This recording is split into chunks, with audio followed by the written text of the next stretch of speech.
Hey guys, this is SF, and the Egyptian 2.0 series is it's finally here, and the first extreme is Pharaoh, and my team is going to be Queen Butterfly, Pandora, and Loki, and my friend is going to be myself, and it is going to be Lightning.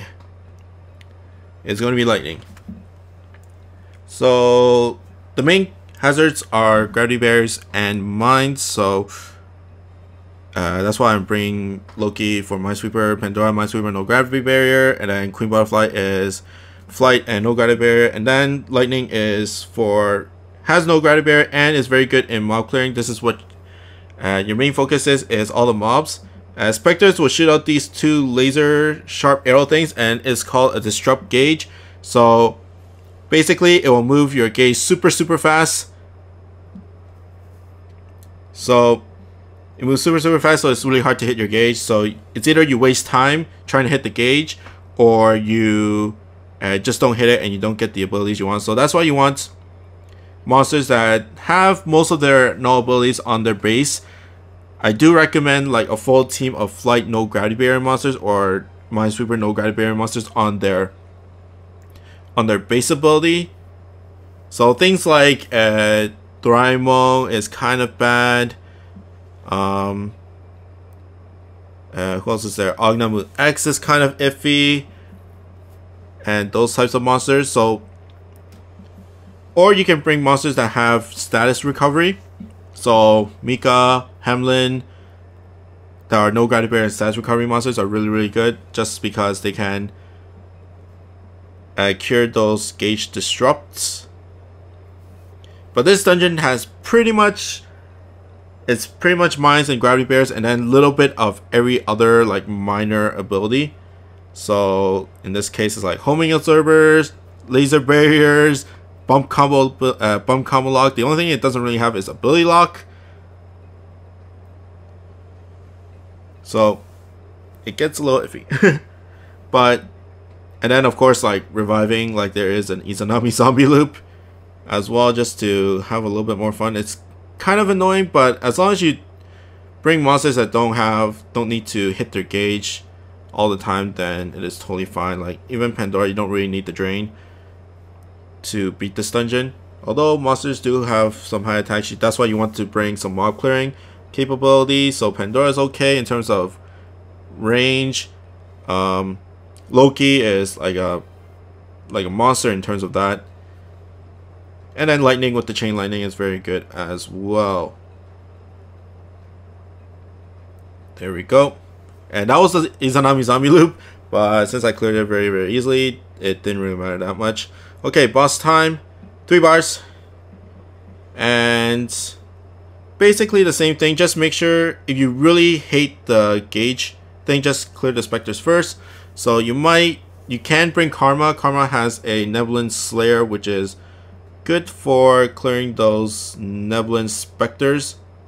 Of course, if you get hit with the disrupt, then it gets a little shady there. But since my team is all about just hitting each other, for bump combos, only the bump combo lock is the bane of my bane of the dungeon, or bane for my team, or whatever.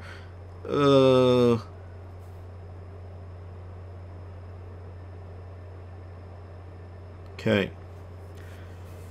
This team does require a little bit of positioning for Loki and Pandora, but it's still really fast. The dungeon is not that crazy hard. It's just kind of annoying with everything reviving and stuff like that. And since I'm dealing with like gauge disrupts, I just don't care about gauge at all, and just worry about like bump combos and stuff like that. Mines themselves don't hurt that much. It's only 6,000 per monster. For a non-light monster, it goes a little bit higher when it is a light monster, but it's not that big of a deal. Okay, second bar is the one that I kind of hate the most, just because the specters there are 2 specters, and then the monsters so far away from Pharaoh that my monsters can't do both at the same time. And then of course Pharaoh will revive, and then boom, here comes monsters. So that's why I kind of hate this stage the most.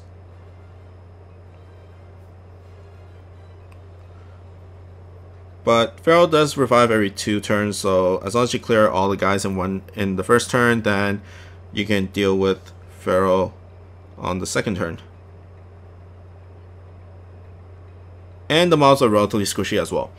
They're not one-shottable for the most part, but 2 shots will be able to clear it in my opinion.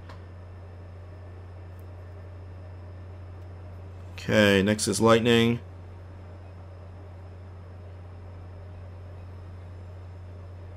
There we go. And the lightning to clear off the homing absorber.